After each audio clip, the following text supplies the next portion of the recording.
그럼에도 불구하고 공매도를 규제하자고 한다면 적절한 명분이 없는 것은 아니라고.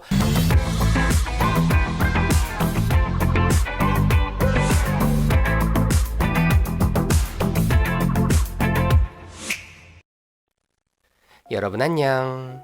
자, 이번 시간에는 공매도를 둘러싼 여러 가지 논란에 대해서 생각해보는 시간을 갖도록 하겠습니다.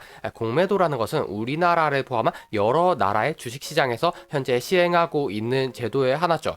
그런데 주식시장에 시행되고 있는 많은 제도들 중에서도 특히 이 공매도라는 것은 허용해야 되는가, 금지해야 되는가에 대해서 굉장히 많은 논란이 있는 제도라고 할 수가 있겠는데요. 우선 공매도가 무엇인지에 대해서부터 간단하게 알아보자면, 제가 예전 영상에서도 설명을 드린 적이 있지만 일반적인 주식 투자의 경우에는 우리가 주식의 가치가 상승할 것을 예측을 해서 먼저 매수를 한 다음에 나중에 주식의 가치가 상승하면 매도를 하여서 이득을 얻는 구조를 취하고 있습니다.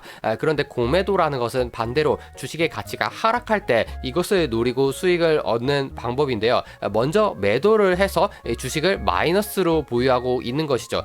그랬다가 매수를 하는 과정으로 이루어져 있습니다. 하지만 마이너스 한 주를 보유한다는 것은 말이 안 되는 것이 자명하기 때문에 우리가 공매도를 하기 위해서는 어디에선가 주식을 빌려와서 그것을 매도한 다음에 나중에 사서 갚는 과정이 필연적으로 요구가 되겠죠. 이것이 바로 공매도의 기본적인 개념인데, 그렇다면 이러한 공매도가 왜 존재하는가에 대해서 생각해 볼 필요가 있겠습니다. 많은 사람들이 생각하는 것은 이 공매도에 순기능이 있다는 점입니다.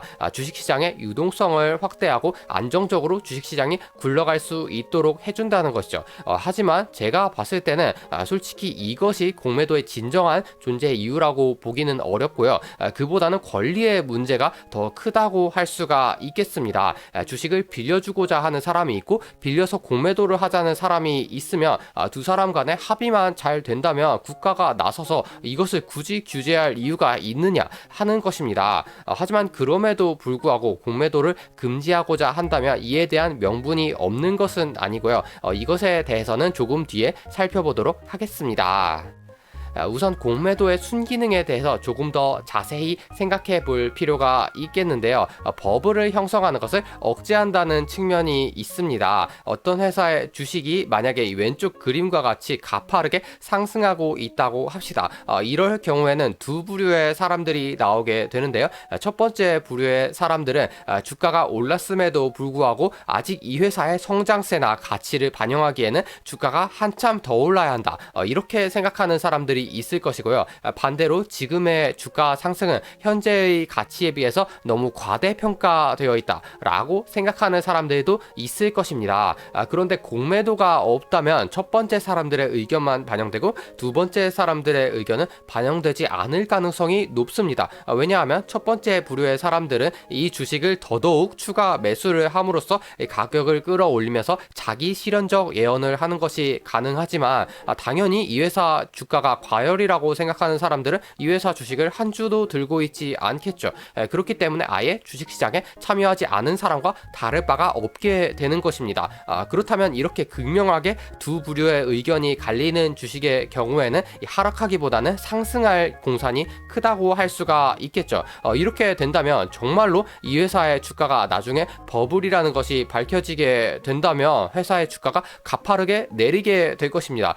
그런데 공매도가 없어서 더더욱 심각하게 주가가 올라와 버렸다면 나중에 거품이 빠질 때에도 더 큰 타격을 입게 되겠죠. 이렇게 된다면 이 회사의 주가가 오를 것이라고 믿어 의심치 않았던 사람들의 경우에는 더 큰 패닉에 빠져서 한강 정모를 하게 될 수도 있습니다. 이것은 개인적인 측면에서 봤을 때에도 비극이지만 국가 전체의 입장에서 봤을 때에도 이러한 파국적인 사태가 일어나는 것은 전혀 반가운 소식이 아니기 때문에 이러한 사태를 방지할 수 있는 이 공매도라는 것이 매력적인 제도로 다가올 수가 있겠습니다. 또 한 가지 순기능으로 이 시장의 유동성을 공급해준다는 측면이 있는데요. 왼쪽 그림과 같이 매수 주문과 매도 주문이 많이 걸려있는 주식이 있고 그렇지 않고 주문이 굉장히 띄엄띄엄 있는 주식이 있다고 생각을 해봅시다.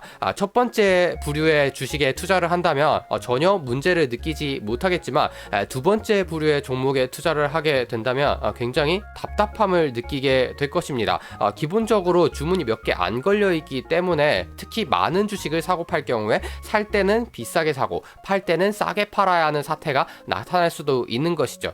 그렇기 때문에 시장의 유동성이 충분히 있는 것은 시장이 원활히 돌아가기 위해서 필수적인 조건이라고 할 수가 있겠고요.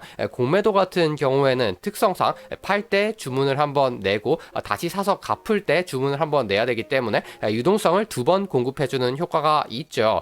이러한 측면이 이 공매도의 정당성을 지지해주는 순기능이라고 할 수가 있겠습니다. 그럼에도 불구하고 공매도를 규제하자고 한다면 그에 대한 적절한 명분이 없는 것은 아니라고 앞에서 말씀을 드렸죠. 일단 기본적으로 공매도 주체들의 도덕성 문제가 있을 수가 있습니다. 공매도라는 것은 기본적으로 회사의 주가가 내려갈 것을 예측해서 하는 것이기 때문에 일단 공매도를 했다면 회사에 안 좋은 뉴스가 생기는 것을 바랄 수밖에 없겠죠. 여기에서 더 나아가서 회사에 해를 끼치려는 시도가 있을 수도 있습니다. 이것은 필연적으로 도덕적인 비위를 불러오는 제도라고 할 수가 있기 때문에 이러한 측면은 국가 전체의 입장에서 봤을 때 굉장히 반기지 않을 만한 요소라고 할 수가 있겠죠.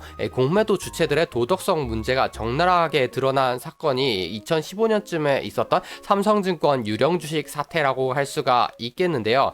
직원의 실수로 삼성증권이 한 주당 1,000원을 배당해야 하는데 1,000주를 배당한 적이 있었습니다.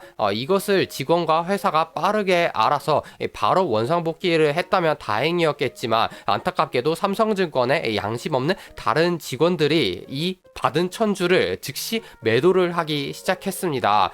이 때문에 하루 만에 삼성증권 주식이 14%나 빠지는 일이 일어났고요.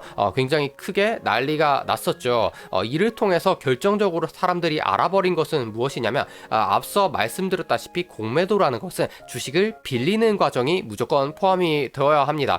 그렇지 않고 주식이 있지도 않는데 팔려는 시도를 한다면 이것은 무차입 공매도라고 해서 대한민국에서 불법으로 규정이 되어 있는데요. 증권사 시스템에서는 알고 보니까 무차입 공매도를 막을 수 있는 어떠한 장치도 존재하지 않았다는 것을 알아버린 거죠. 당연히 많은 개인 투자자들이 이 분노가 폭발했고 이 청와대 국민청원에도 공매도를 금지하자는 의견이 많은 지지를 받기도 하였습니다.